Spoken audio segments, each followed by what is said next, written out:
ज्योतिर्मयं जगत् ततोऽहं विश्वरूपान्तं नमामि परमेश्वरीं। नन्दन्तु साधका सर्वे विनश्यन्तु विदूषका अवस्थाशां भविमेऽस्तु प्रसन्नोऽस्तु गुरु सदा। नमामि यामिनीनाथ लेखालङ्कृतकुन्तलाम् भवानी भवसन्तापं निर्वापनसुधानिधे।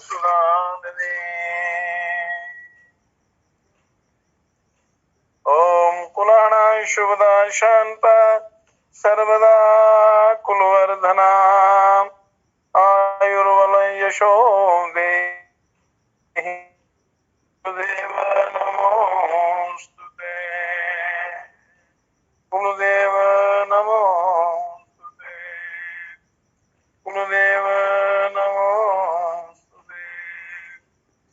मंत्रार्था सफला सन्तु पूर्णा सन्तु मनोरथा शत्रुणा बुद्धिनाशस्तु मित्राणामुदयस्तद।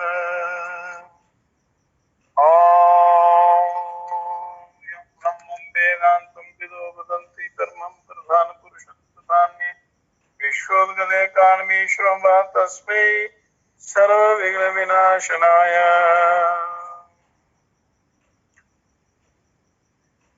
ओम श्री रामलाल महाप्रभुवे नमः। ओम श्री हरिभक्त चैतन्य सद्गुरुवे नमः। ओम श्री चंद्रमोहन परम गुरुवे नमः। ओम श्री नित्यानंद सिद्ध योगिने नमः। ओम श्री सूर्यानंद सिद्ध योगिने नमः। ओम श्री मातृपितृ चरण कमलेभ्यो नमः। ओम त्रिशतकोटि देवेभ्यो नमः।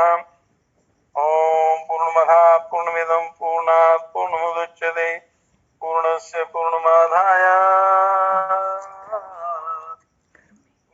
पूर्णमेवावशिष्यते। ओम पुण्यात्मन सत्संग सिद्ध योग सत्संग मंडल गुरुर्मूर्ति ईश्वरे नित्यं गुरुर्नामं सदा जपेत गुरुराज्ञां प्रकुर्वीत गुरुरन्यं न भावेत। गुरु मूर्ति का नित्य स्मरण करें, गुरु का नाम सदा जपें, गुरु की आज्ञा का पालन करें, गुरु के सिवाय अन्य की भावना ना करें। क्योंकि गुरु वक्त्रे स्थितं ब्रह्मं प्राप्यते तत् प्रसादतः गुरु मूर्ते सदा ध्यान यथा सुवैरिणी योषिता। ब्रह्म गुरु के मुख में स्थित है, गुरु के प्रसाद से प्राप्त होता है ब्रह्म। जिस प्रकार व्यभिचारिणी स्त्री उपपति का ध्यान करती है, उसी प्रकार गुरु मूर्ति का सदा ध्यान करें, ब्रह्म का ध्यान करें। निजाश्रम स्वजातिं च स्वकीर्ति पुष्टि वर्धनीयं विना सर्वमापित्याज्यं गुरुरन्य न भवेत्। अपना आश्रम, अपनी जाति और पुष्टि को बढ़ाने वाली अपनी कीर्ति के सिवाय सब ही त्याज्य हैं। गुरु के सिवाय अन्य की भावना न करें। इस प्रकार अज्ञानतिमिरान्धस्य ज्ञानाञ्जनशलाकया चक्षुरुन्मीलितं येन तस्मै श्रीगुरुवे नमः। ध्यानमूलं गुरुर्मूर्ति पूजामूलं गुरुपदं मन्त्रमूलं गुरुर्वाक्य मोक्षमूलं गुरो कृपा। तो योग योगेश्वर भगवान श्री कृष्ण चंद्र जी अब अर्जुन को योग शास्त्र के विषय में बता रहे हैं कि मनुष्य को योग शास्त्र को अच्छी प्रकार ज्ञान कर उसका अभ्यास करते हुए ब्रह्म की प्राप्ति करनी है। इसी जीवन में अपना जन्म सफल बनाना है। और योग साधना के अलावा और कोई ऐसा सीधा सरल और छोटा रास्ता नहीं है। तो योग का पहला सूत्र है अथ योगानुशासनम। अब योग विद्या का प्रारंभ करते हैं कि योग क्या है। ग्रंथों में लिखा है कि आत्मा का परमात्मा से मिलन करने का जो अभ्यास है, वो मिलाप करने का या उनका साक्षात करने का जो तरीका है, युक्ति है, साधना है, तो योग करते हैं। कर्मों में जो कुशलता है, कर्म करने की जो कुशलता है, उसको योग कहते हैं। तो हर शब्द योग से जुड़ा हुआ है। हर क्रिया, हर कर्म प्रति साधना जो है योग से जुड़ी हुई है। तो मनुष्य को नित्य प्रति योग का अभ्यास करना चाहिए, साधना करनी चाहिए। योग से के 8 अंग बताए गए हैं, तो सारे ग्रंथों में बताए गए हैं। पतंजलि जी ने उनको बड़ा अच्छे ढंग से विस्तार से वर्णन किया है, तो जो सबकी समझ में आ जाता है और जो व्यक्ति अभ्यास करता है उसका कल्याण होता है। और तो पहला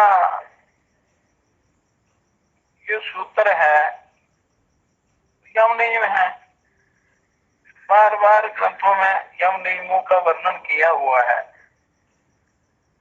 जब तक मनुष्य का पहला जो सूत्र है उस पर मनुष्य अभ्यास नहीं करता, तब तक उसका अगला जो मार्ग है, साधना है, अगली साधना, अगली विद्या सफल नहीं होती। तो मनुष्य को अपने जो आचार विचार व्यवहार है, अपनी आदतें हैं, उनको सुधारना है।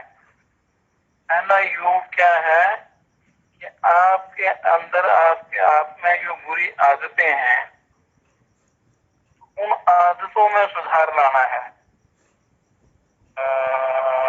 पवित्र आहार, पवित्र आचार, पवित्र व्यवहार, बोलना, युक्त आहार विहार से युक्त चेष्ट से कर्म युक्त स्वप्नावबोध से योगो भक्ति कहा। तो युक्ति युक्त चलने से ही योग की सिद्धि होती है।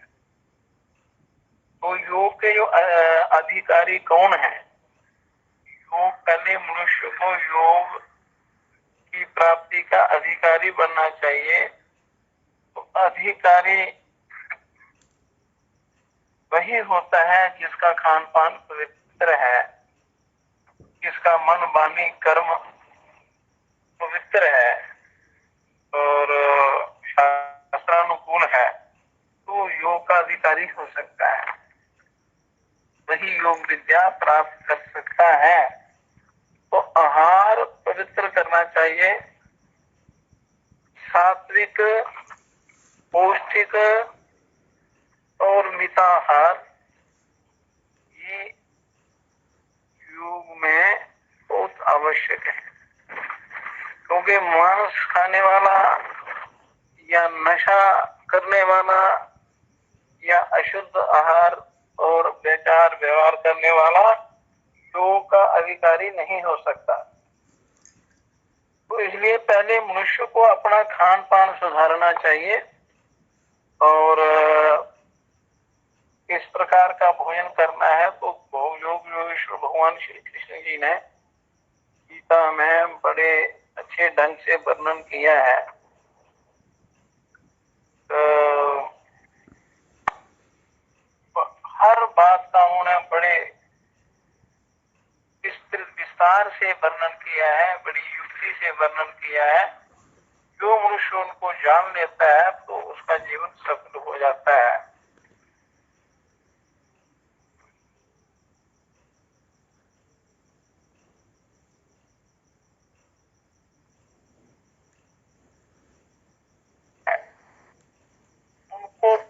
प्रातः काल ब्रह्म मुहूर्त में जागना चाहिए, शैया का त्याग कर देना चाहिए प्रातः काल ब्रह्म मुहूर्त में।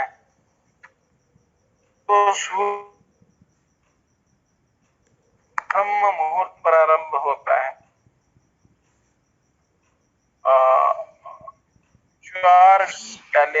24 की एक और 4 96 की हो गई। तो सूर्योदय से 96 मिनट पहले जागना है और पहले अपने हाथों के दर्शन करने हैं। कराग्रे वस्ते लक्ष्मी, कर मध्य सरस्वती, कर मूले स्थितो ब्रह्मा, प्रभाते कर दर्शनम। तो ब्रह्म मुहूर्त में जागने से क्या होता है? आलस्य, प्रमाद, तंद्रा, निद्रा और वासना, काम, क्रोध, लोभ, मोह, ये सब शांत होते हैं, शांत हो जाते हैं। उस समय ईश्वर की कृपा बरसती है। आकाश मंडल में जो तारा मंडल है या चंद्र मंडल है, वहां से अमृत की वर्षा होती है। उस समय सुषुम्ना नाड़ी चलती है, दायां और बायां स्वर प्रवाहित होता है प्रातःकाल ब्रह्म मुहूर्त में। तो ब्रह्म मुहूर्त में जागने के अनेक लाभ हैं। एक तो शरीर स्वस्थ रहता है, दूसरा मन परमात्मा में लगता है, हर प्रकार के कार्य की सिद्धि होती है। और सूर्योदय तक आपको अपनी ध्यान साधना कर लेनी चाहिए, क्योंकि ये श्वास चलता है, ये श्वास आपके बड़े अनमोल श्वास है। तो प्रातः काल जागते ही पहले मनुष्य को हाथों के दर्शन करके भूमि की वंदना करनी है, पृथ्वी की, क्योंकि पृथ्वी पर हम इतने कर्म करते हैं, पृथ्वी का को कष्ट देते हैं और उनसे क्षमा याचना करनी चाहिए कि माता हमें क्षमा करें, मैं आपके ऊपर पाप रखने लगा हूँ, अपने जीवन निर्वाह के लिए कर्तव्य कर्मों का पालन करूंगा और भजन ध्यान साधना भी करूंगा। तो 3 बार पृथ्वी की वंदना करके जो स्वर चल रहा हो वो पांव जमीन पर पहले रखना चाहिए, और जो स्वर चल रहा हो उस तरफ का जो कपाल जो है वो उसको मलना है, अपने मर्दन करना है। तो उससे क्या होता है? शरीर में वात विकार कभी नहीं होता और पैरालिसिस इत्यादि ये पक्षाघात ये बीमारियां नहीं होती। और उसके बाद मनुष्य को शौच स्नान करके, अगर स्नान कर ले तो बड़ी अच्छी बात है, करके आसन में पद्मासन, सिद्धासन या वज्रासन में बैठकर, अगर कोई आसन नहीं लगा तो चौकड़ी मारकर बैठे और सीधी रखें और ओम का उच्चारण करें।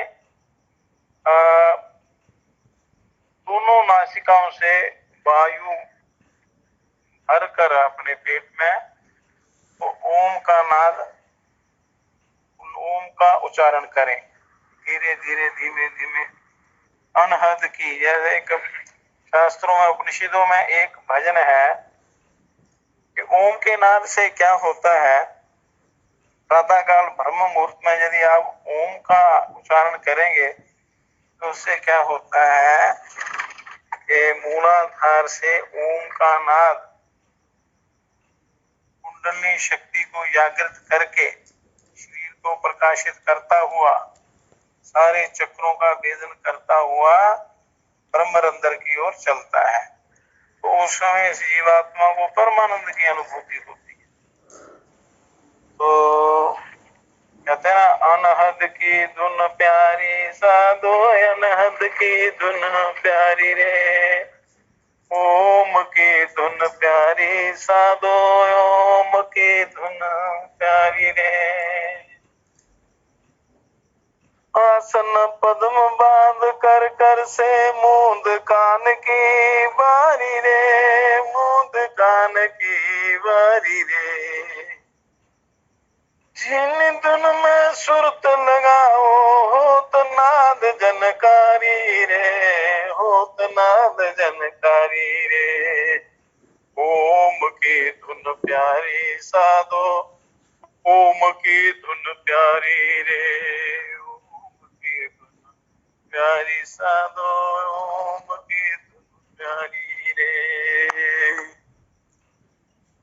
पद्मासन लगाकर या साधारण चौपड़ी मारकर रीढ़ की हड्डी सीधी रखनी और श्वास भरकर पूरक करके और कानों को बंद करके अंगूठों से दोनों कान बंद करने और तर्जनी उंगली जो अंगूठे के साथ वाली उंगली है वो आंखों पर रखनी और मध्यमा उंगली और कनिष्ठ का अनामिका उंगलियां ओष्ठों पर रखनी और कनिष्ठ का ठुड्डी पर रखनी। तो उससे श्वास को अंदर रोकना और धीरे धीरे धीरे धीरे धीरे ओम का नाद करते हुए आपने उस नाद को सुनना है, रेचक करना है। जो अंदर भरी हुई वायु है उसको बाहर निकालना है ओम के नाद के साथ। तो इससे क्या होता है, नाद स्पष्ट रूप से जो अनहद नाद है, अनाहत नाद है, जो अपने आप चलता है वो स्पष्ट सुनाई देने लगता है। तो उसके बाद क्या होता है, पहले पहले रल मिल बाजे पीछे न्यारी न्यारी रे, पीछे न्यारी न्यारी रे। घंटा शंख बंसरी बिना, घंटा शंख बंसरी बिना ताल मृदंग नगारी रे, ताल मृदंग नगारी रे। ओम की धुन प्यारी साधो, ओम की धुन प्यारी रे, ओम की धुन प्यारी साधो, ओम की धुन प्यारी रे। नित्य प्रति ये ओम का उच्चारण करने से थोड़े दिनों के बाद क्या होता है कि पहले पहले रल मिल बाजे, पहले ये सभी नाद जितने भी ये उपकरण हैं, बीना, बंसरी, शंख, घड़ियाल, मृदंग, हारमोनियम इत्यादि, ये सारी मिश्रित आवाजें आती हैं, नाद सुनाई देते हैं। और जैसे जैसे अभ्यास बढ़ता है पीछे न्यारी न्यारी रे, न्यारी न्यारी के ये स्पष्ट होती चलती हैं। हर नाद जो है एक एक करके स्पष्ट सुनाई देने लगता है।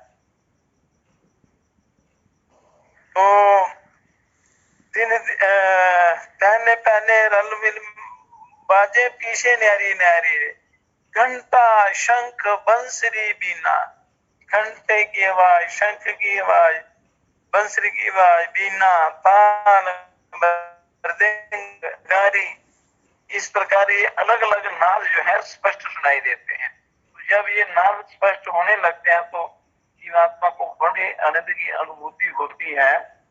और अनहद की धुन प्यारी साधो, अनहद की धुन प्यारी रे। जब अभ्यास और ज्यादा पक्का हो जाता है तो 3 महीने में मनुष्य का जो नाद है ये सारे नाद ओम में लीन हो जाते हैं। फिर ओम का नाद जो बिना उच्चारण किए सुनाई देता है वो हमेशा चलता रहता है, कण कण में चलता है। और जो मनुष्य अभ्यास करता है तो उसको ये ओम का मार्ग पूर्णतः स्पष्ट हो जाता है, सारे हो जाती है, परमानंद की अनुभूति होती है। कहते हैं दिन दिन सुनत नाद जब बिकते, जब जब नित्य के अभ्यास से क्या होता है, इस नाद का विकास होता है। दिन दिन सुनत नाद जब बिकसे, काया कंपत सारी रे, सारी रे, अमृत बूंद जरे मुख माही, जोग जन सुखकारी रे, जोगी जन सुखकारी रे, ओम की धुन प्यारी, साधो ओम की धुन प्यारी रे। जैसे जैसे अभ्यास बढ़ता है, काया लघुता को प्राप्त होती है, हल्की हो जाती है, तो उसका भार हल्का हो जाता है, कंपन होने लगता है शरीर में, आनंद की अनुभूति होती है, और ब्रह्मरंध्र से अमृत की वर्षा होने लगती है, अमृत स्रवित होता है, वो जीवात्मा को मिलता है, और जीवात्मा आनंदित होता है, जीवन सफल होता है, वो मनुष्य सिद्ध योग साधना का अधिकारी बन जाता है।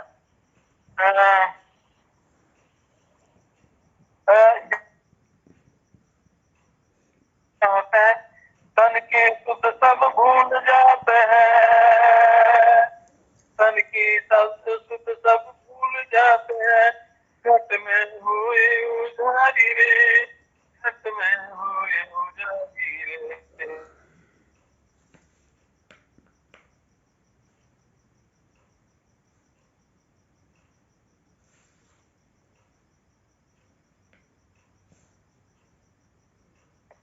देखी बात हमारी रे, ओम की प्यारी साधो, ओम की धुन प्यारी रे, उसका अनुभव होता है, वो स्पष्ट रूप से दिखाई देता है, उस आत्म तत्व के द्वारा उस ब्रह्म का प्रकाश प्रकाशित होता है। घट में होए उजारी है, सारा शरीर प्रकाशित हो जाता है, अंदर वो परमानंद की अनुभूति होती है। ब्रह्मानंद लीन मन होवे, ब्रह्मानंद में आदमी लीन हो जाता है, मस्त हो जाता है। देखी बात हमारी रे, ये योग विद्या का चमत्कार है, कमाल है, ये तो ओम की साधना का वर्णन है। तो जो मनुष्य प्रतिदिन इस ओम का अभ्यास करता है, पर शर्त यह है कि प्रातः काल 4 बजे ब्रह्म मुहूर्त में आपने जागना है, शैया का त्याग करना है, तो वो आपका जीवन अमृत के समान हो जाएगा, क्योंकि उस समय 96 मिनट अमृत का प्रभाव रहता है पूरे शरीर पर, जीवन पर। और उस समय वो सतयुग का समय होता है, ब्रह्म का समय होता है, भजन का समय होता है। तो और 5 बजे 4 बजे से 5 बजे तक जागने वाले का जीवन अमृत के समान अमृतमय होता है, चंद्रमा की उस पर कृपा होती है। और 5 बजे से 6 बजे के बीच में जागने वाले का जीवन जो है वो सोने के समान होता है, अमृत से थोड़ा कम तो नंबर मिलते हैं, तो उसका भी जीवन चमकता है। और 6 से 7 बजे जो जागता है वो उसका जीवन चांदी के समान, और 7 के बाद जो जागने वाला, तो ऐसे उसका जीवन जो है वो निकृष्ट होता चलता है। वो पीतल का, 8 बजे लोहे का हो जाता है, लोहे जैसा शरीर। और 9 बजे जो जागता है सूर्योदय के बाद, तो उनका जीवन जो है बिल्कुल कंकड़ पत्थर की तरह हो जाता है। और जो 10 बजे जागते हैं, सूर्योदय को 3 घंटे के बाद जो जागते हैं, तो वो वर्ण संकरों की संख्या में आ जाते हैं, उनका कोई पैर नहीं होता, उनकी कोई गति नहीं होती, मतलब जीवन बर्बाद हो जाता है, अनेकों बीमारियां लग जाती हैं। तो उस उस ब्रह्म की प्राप्ति के लिए, सच्चे सुख की प्राप्ति के लिए मनुष्य को अपनी इन आदतों को सुधारना है, बुरी आदतों का त्याग करना है, और अन्यथा जीवन बर्बाद हो जाता है, अनेकों बीमारियां लग जाती हैं। ना संसार का काम होता है और ना परमार्थ का काम होता है। तो इसलिए कहते हैं ना, आदत बुरी सुधार लो, बस हो गया भजन भजन, मन की तरंग मार लो, बस हो गया भजन। आदत बुरी सुधार लो, बस हो गया भजन भजन। तो योग विद्या के द्वारा आपने क्या जाना, आए कहाँ से और अब जाना कहाँ तुम्हें, मन में यही विचार दो, बस हो गया भजन भजन। आदत बुरी सुधार लो, बस हो गया भजन भजन। दृष्टि में तेरे दोष है, दुनिया निहारती, समता का अंजन लो, बस हो गया भजन भजन। मन की तरंग मार लो, बस हो गया भजन भजन।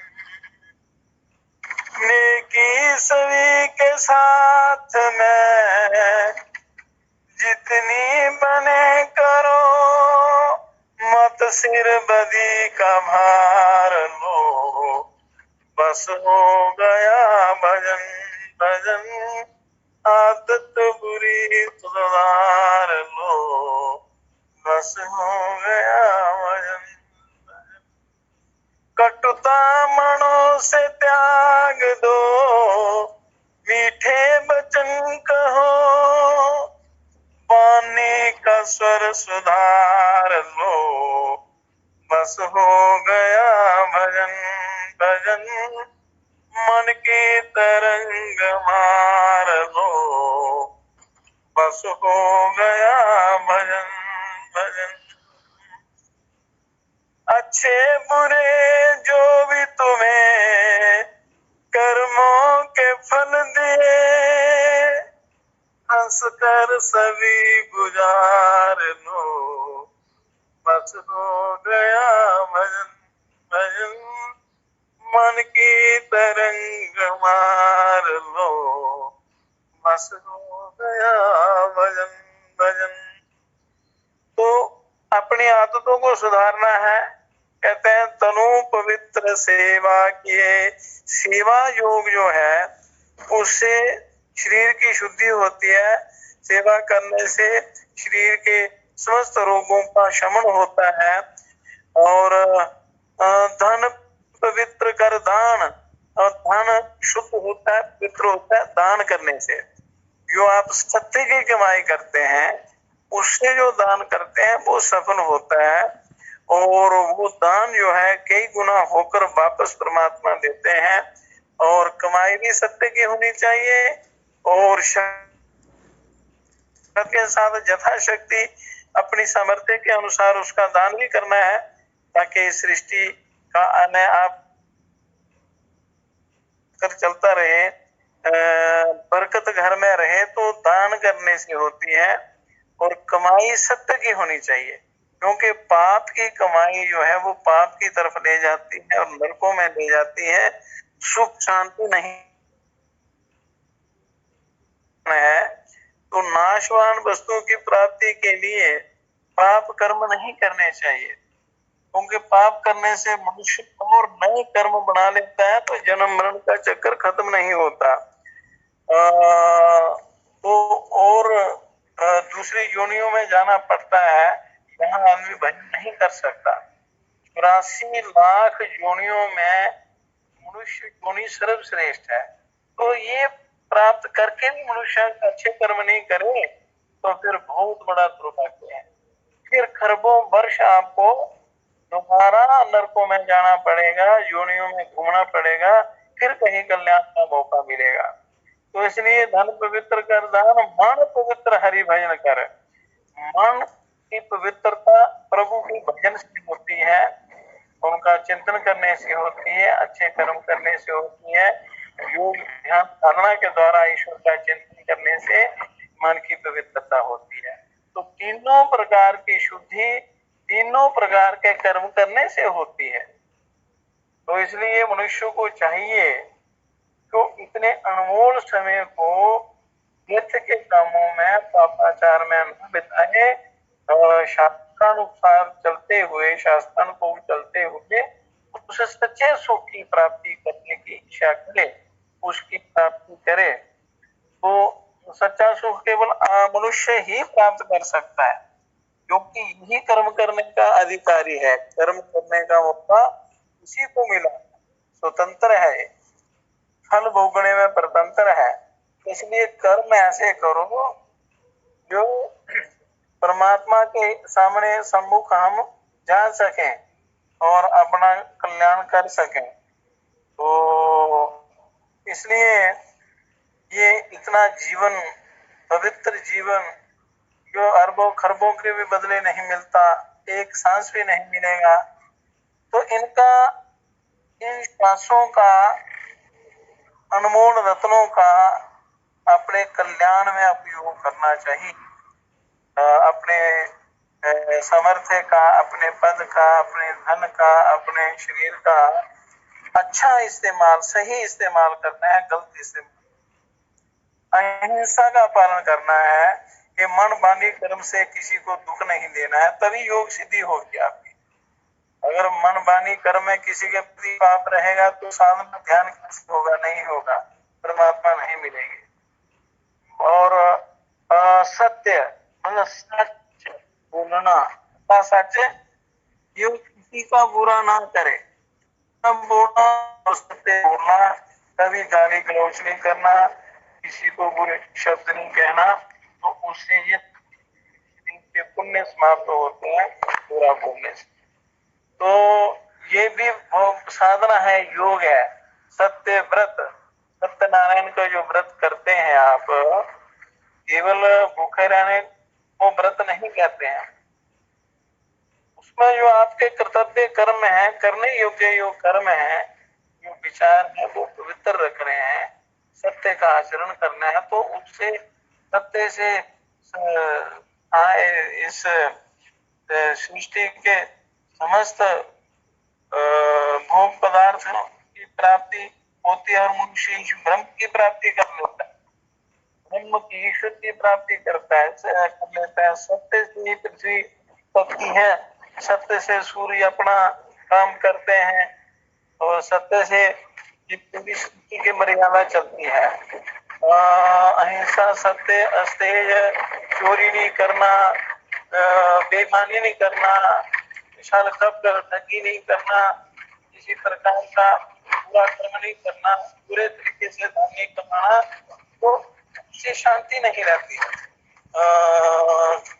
केवल नशा जैसा रहता है धन का, पर वो विनाशकारी होता है। इसलिए वो हमेशा सदा पवित्रता का आचरण करना है और ब्रह्मचर्य का पालन करना है। अपना आचार विचार, खान पान, अपनी दृष्टि, अपने जीवन द्वारा सही शब्द बोलने हैं, दृष्टि अच्छी रखनी है, तो और परिग्रह है, मतलब पूरे तरीके से कभी वस्तुओं का संग्रह नहीं करना। तो ये सब चीजें आपको शुद्धि पवित्रता में सहायता करती हैं। तो इसलिए यम नियमों का, ये यमों का पालन हो जरूरी है, और उसके बाद नियमों का पालन आता है।